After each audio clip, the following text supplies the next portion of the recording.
To thank University of Indonesia Strategic Center for having me here this afternoon to present on the current trends, and I look forward to working with the university. Mr. Director, Deputy Director, thank you so much for the invitation. And what I'm going to do is, I know our first presenter did the sorrowful act, and I have to do the nasty act. So it's not gonna, it's something that I understand totally. I was in 1990 in the United States when I was studying military science, when the first Gulf War took shape, and I saw many of my platoon mates come in and cry, and some of them never made it back too. And so I understand how a situation works, being the good guy, the bad guy, and trying to save the world as much as we can. So, ladies and gentlemen, I am Andrin Raj, and I am actually from Malaysia, but I don't live in Malaysia. I live in Helsinki, Finland. I operate the Nordic Counterterrorism Network, which was established about 2 months ago in Helsinki, Finland. And I operate the Southeast Asia region with Indonesia. Our country directors are here. What I'm going to present is the new platforms that we have seen in terrorism in Southeast Asia, that many researchers have not really looked into it due to sensitivities of governments, religions, and whatnot. So this is it, Southeast Asia region. The primary threat, okay, in different areas of the region, terrorism operates differently.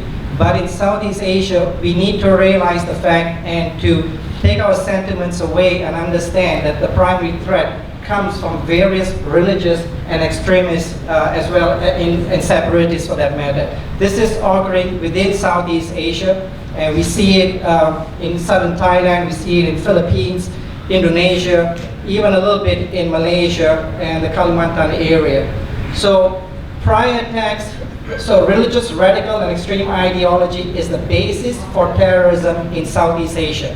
We need to understand this, and we need to have a grasp on this to understand why this is transpiring here in Southeast Asia and how it has transpired from the Middle East all the way here.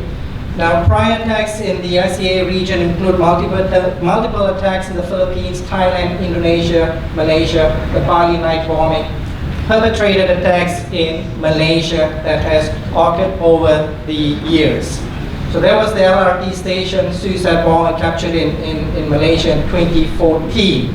So here I'm trying to tell you that the terrorism is based on religious terrorism that we need to understand. Now,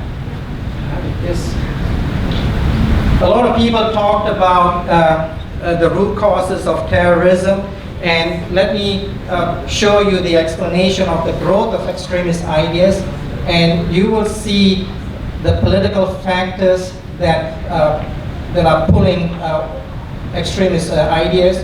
You will look at the technological factors, you will look at the social factors, you will look at the geopolitical factors, and the economic factors that have actually brought in the growth of extremist ideas globally and within the region. So there's a wide, let me see, what did I do? You pressed the wrong button. Okay. Hey, I'm not a technology guy. So which is the right button? Let me see that. No, it's not. It's not pointing. Where's the pointer? The light. The top. I'm sorry. Engineer. No, because he's afraid that you pressed the button. Okay.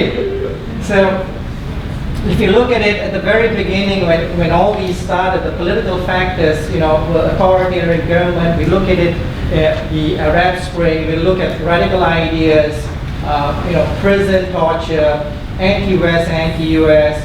We see strong religious traditions, pan-Islamic ideas, Arabs. Sorry. Oh, okay. So these are the factors that, you know, and variables explain why the growth of extremist ideas have occurred over the years. Now, the pull factors behind radicalization, violent extremism, and terrorism. This is generally known globally, but I would like to highlight this in the effect of what I will present following this stuff. Now, existence of extremist ideology that provides justifications for attacks against outgroups, example, the non-believers that you already know. The presence of charismatic leader who translate grievances into insensitive to engage in jihad. This is where I will address the fact of institutionalized radicalization, which is taking place in Southeast Asia. All right? When you're a charismatic leader, what do? People start believing in you. There is faith versus theology, and then there's both of it. So when one has faith, you only address what you believe and propagate that into your ideas. But when you have theological background in the Quran, you will understand how to propagate the faith towards people. So in Southeast Asia, we have lots of clerics coming in with no educational background, with no theological background and understanding of the Quran. So manipulation of the Quran takes precedence widely in addressing extremist and radical ideas. You can be a radical, but that doesn't mean you become a terrorist. Every one of us are radical in our own ways, our own beliefs, as well as our own traditions. So that's not bad though, but it's how much that radicalization takes precedence and move forward. Okay? The existence of like-minded local peer group that reinforces individual inclination to become foreign fighters, that we know. The lure adventure fed by images and videos of terrorism, jihadi fighters on social media. You've seen Al-Qaeda, not being offensive to anyone, but when Al-Qaeda started up, they were big, huge guys, fat bellies, walking around and stuff like that, So when ISIS came about and they started propagating their new militia, you will see ISIS soldiers in camouflage, outfits, proper prim with body, carrying the weapons. So all these are areas of inclination of how someone wants to see and want to be leading into an organization for that matter. Imitation of publicized and seemingly successful terrorist mode of operations, which has been seen by videos, even in the Bali bombings, how the operations have taken place. And then you have the personal recognition, prospect of recognition as a valiant fighter for a good cause, an opportunity to boost one's self-image from zero in country to hero in the land of jihad. Now this is transpiring even as we speak in Europe and in Southeast Asia for activists, where activists are also, we had a discussion this morning with John, and some researchers who are doing, like what John was saying, that does online research, can also fall into the trap of actually being radicalized, or taking that, a scenario or whatever they see as maybe sympathizing towards them.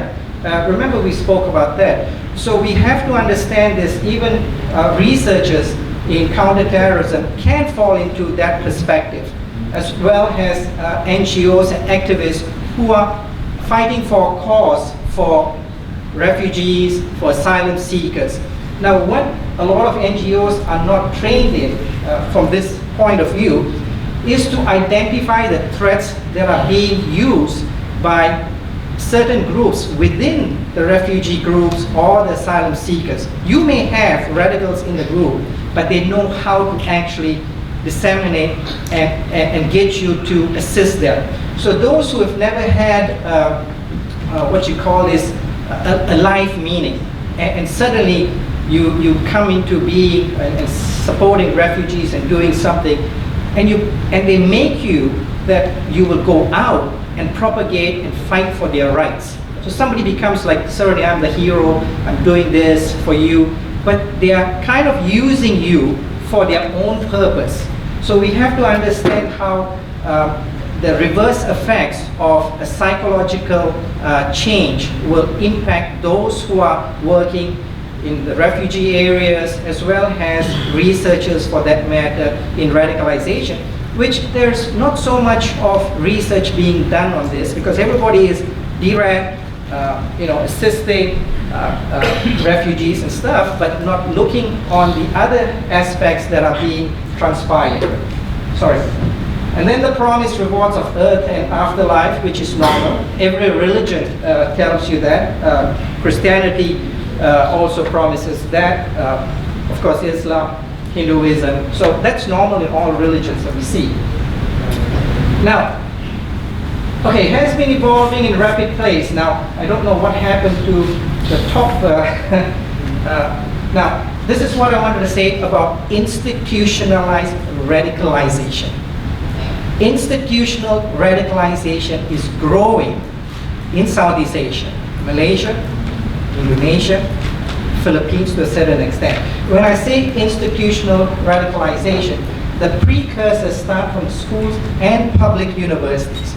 Now I'll give you two examples of why I say schools and public university. You always talk about education. That's where the primary start of radicalization happens.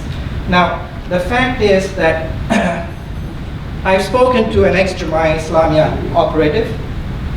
The operative was a Malaysian from university in Malaysia. And she said that, and it's a she, I'll tell you this, that she was radicalized in the university, and the university knew about it. The university knew about it. I'm going to read you an article about a university in Malaysia, which is the University Utara Islam Malaysia, on the Vice Chancellor stating on jihadists on campus. So these are actually on campus. It's happening. All right? So this is what I'm calling institutionalized radicalization. In Malaysia, we have institutionalized radicalization in government organizations. All right? The previous government did not actually take precedence in addressing institutionalized radicalization because they allowed it. They wanted to stay in power. So from now, from the last 10 years, we have seen security agencies, government agencies with very radical ideological thought beliefs. That means they have a strict precedence of the Sharia. They not necessarily are terrorists or what, but they practice strict Sharia laws. So that means disengaging from Malaysian societies in sense of during festival periods, Muslims in Malaysian government organizations would not say Merry Christmas or shake their hands. You know, so these were part of institutionalized radicalization that the government failed to address. Now, when a country goes into institutional radicalization, it's harder for anyone to actually look and change the behavior because it has already, you know, in Malay, they always say when the pokok is growing, when it's up, you can't push it back straight because it's already grown to a point where you cannot change it back. And so these are concerns that are taking shape. Also, that we've heard, you know, in Indonesia, there's certain organization that may practice this. And Philippines, in the MILF and MLF, they were supported by political groups, which I have to say, Malaysia made the biggest mistake. Some of our negotiators were negotiating not for an autonomous region, but they were negotiating on religious purpose. So that was not a precursor for the Filipino government to have, you know, Malaysia look into negotiations by using the religious aspect. They should have actually been very neutral in addressing issues like this. So, government organizations in Malaysia and in the region have been infiltrated by radicalized ideological thought beliefs. That means strict religious practices. Security agencies in Malaysia have been infiltrated by these kinds of thought beliefs. Hopefully, the new present government will, you know, look into this and remove the old school of thought. If not, we will see institutionalized radicalization grow. Reasons to this is no improvement in the Islamic education curriculum. The then previous government of Malaysia, all right, allowed madrasah schools to flourish. They didn't care. All right, Homeland Security did not see this as a threat. They allowed this to happen. So there's no controls in Islamic education in Malaysia.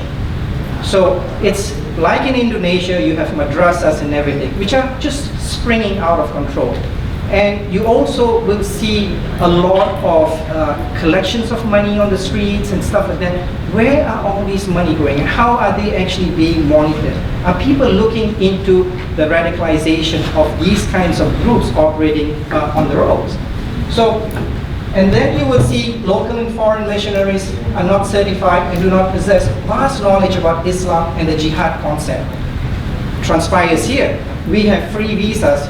Just 2 days ago, the Counterterrorism head, Ayub Khan, which I work closely with, confirmed that Malaysia has lots of these students coming in with free visas, and they come from Africa, Middle East, and they don't have knowledge about Islam.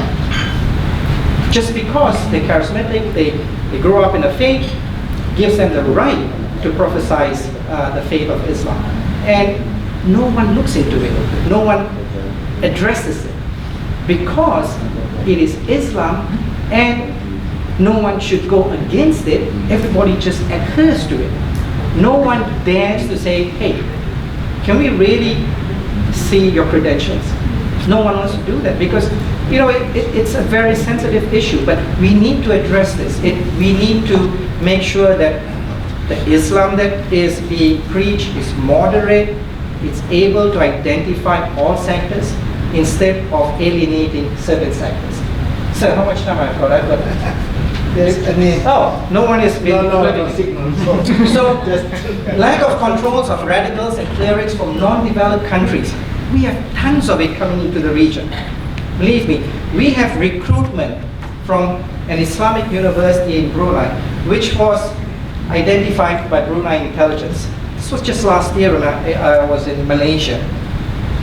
Radicalization. Universities in Brunei are actually recruiting professors, lecturers that come from Africa, Middle East. And where are they being interviewed? In Malaysia. So, because it's the easy access to come in, they get recruited from Malaysia and then they go to Brunei to lecture. So Brunei intelligence actually found this out and they started to stop the universities from encouraging these kind of lectures. So, lack of political will. Southeast Asia lacks political will. We do not have a consensus. Indonesia, Malaysia for that matter. Indonesia practices and understands Islam far more better than I think Malaysia does. Knowing this and to collaborate and to understand on the same level of Islam, I don't see it. It's not happening. So how are we in Southeast Asia going to cooperate to understand the same levels of Islamic version throughout southern Thailand, Mindanao, Singapore, and Indonesia? So who's going to take the lead? ASEAN Secretariat? I don't think so. I don't think ASEAN Secretariat is doing a good job. They got money to make books, and good platforms, but I don't see them coming out with concrete political will to address this. So, now, as what John was saying, you know the old walkie-talkies? You know what ISIS, what Jamaah Islamiyah, and what Al-Qaeda is doing? Using the old style, because the platform is already there. You don't need to build a new platform. The platform exists. And these are not being addressed. You know, we are going so technological-wise, we're going so forward on de-radicalization, but the first method of radicalization is not through the social media that we've been seeing. It's still one-to-one contact. All right? You go back to the villages. You think they've got access to computers? It's education, it's propaganda from that young age that they are seeing. And it's only at the later age that the social media comes into play. But when I was born a Christian, you think I knew the Bible when I was a kid? No way. I was just following my dad. He had to go to church, I went to church. He sat down, I sat down. He stood up, I stood up. So that's how it is. It's a belief that we have been indoctrinated when we were growing up. And then we come to a certain age where you either understand the religion or you just play suit and follow it. And it's happening for all sorts of religions. People will tell you, oh yeah, I'm a staunch Catholic. I don't read the Bible, but I'll adhere to certain things. Similarly with Islam, Hinduism, Taoism, and all this stuff. So it's very important on addressing these in madrasas, in schools, in all religions for that matter. Okay, so these are the areas where we have noted, and these are actually old stuff which are becoming new again, because this is harder to address. Religious terrorism and violent extremism, reasons and justifications. The purportedly elusive jihad is deeply rooted in the Islamic doctrine.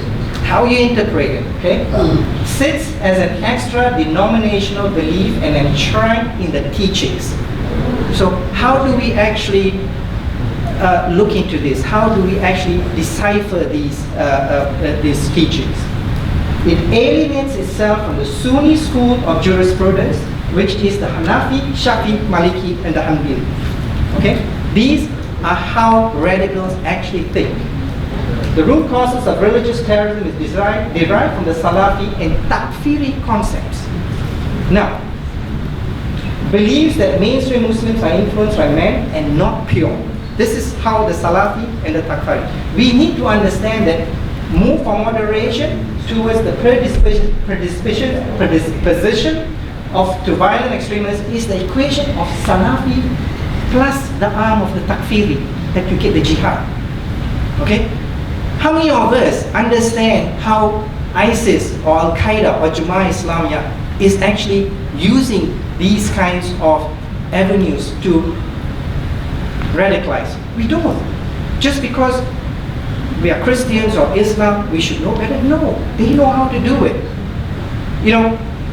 2 days ago, I was with a good friend today, and he set up Matiki 3 Indonesia, Matiki 1, and Matiki 2.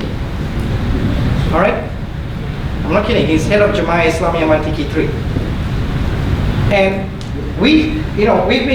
I've known him for some time, and we discussed a lot. And he did say that the threat of ISIS is using similar tactics, and they're going to grow.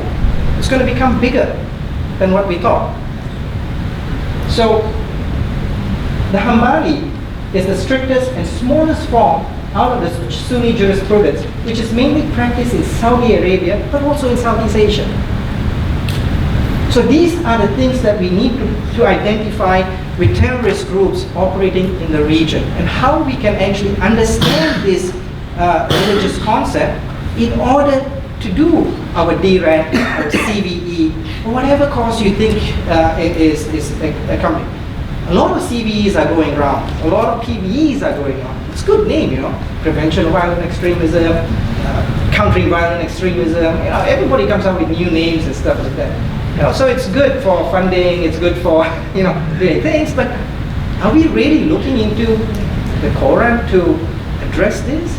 Or are we just okay, social factors, employment, and this? That's not it. These guys believe in an ideology. It's real to them. It's like how religion is real to you. So this is something that we are not looking into in Southeast Asia, the institutionalized radicalization, the reasons and justifications towards becoming radical and extreme.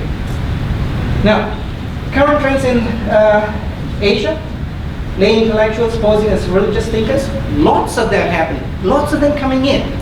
We're not stopping this. Anti-establishment religious scholars, we have one, Zakir Naik in Malaysia. I have no idea why the Malaysian government is still keeping it. He's a national security threat to Malaysia. And I will say that. So, Muslim youth not integrated socially. Now, why I put that in red? It's because this is in Europe. Okay? I'm seeing this happen on a regular basis because I live in Europe. Okay? Don't talk about Middle East. I mean, Middle East is just everywhere. I've traveled in the Middle East, from there to there, and I've seen radicalized fundamentalists growing. What are we doing? What are governments in Southeast Asia doing to prevent this? We have law enforcement agencies. You have Densus 88. We have EA, Special Branch. Philippines have that. Singapore have that. Singapore is doing a good job. But how much are we actually preventing this from transpiring? Or having them coming to this region? Not a lot. Channels of recruitment, neo-fundamentalist mosques. It happens in Europe, it happens here, private lectures. You see, all these are face-to-face. They're not social media. They're face-to-face. We're seeing this happen now. Realization of the social media is there. But everybody is forgetting about the whole parts of it that's transpiring. Radical fatwas, radical Islamic treaties, Islamic bookstores, jihad manuals, internet discussion forums, internet pages. We see internet discussion forums accessing ISIS in Indonesia. Okay? We've seen them talk about political parties in Malaysia as far back as to the Paris attacks from Indonesia. So that's their reach. Devising an ideological response, list of recommendations. How much time have I got? 3 minutes? 3 minutes. Oh man, this is... Alright, so in the long run, target social base of Al-Qaeda by deep, concerted efforts by spheres of education, government and staff, active participation of Muslim communities themselves. We need Muslims to engage in countering radicalization. Let me tell you this. Americans, Europeans, you name it, they don't know. Believe me. They think they know, but they don't. I operated with, as much as John has operated with US Special Forces, I've worked alongside of them. I've worked with Special Forces from Turkey. I've worked with Special Forces of the UK, and of course Malaysians. They are aware of this. And our job is to actually educate them, not on operations. Devising an ideological response, practical solutions, Southeast Asia.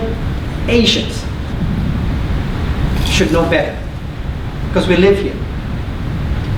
We grow up in Muslim communities. We grow up in Christian communities. The guy sitting in Europe doesn't know what's happening here, but he sits there and he does his work. So, cultivate area specialists with excellent language skills. Here in Indonesia, develop patterns for identifying ideological messages. In government, that's what we need to do. Devising ideological response in education and in the media. This is Professor Romboy who provided this. This is the pre-Marawi. From 1994 Al-Qaeda to where it is now. This is the pro-ISIS group in Southeast Asia. That is a lot. Al-Qaeda is different, ISIS is different. Al-Qaeda has a different set of allegiance. ISIS, everyone aligns themselves to ISIS if they want to in Southeast Asia. So you're fighting these much of groups in this region.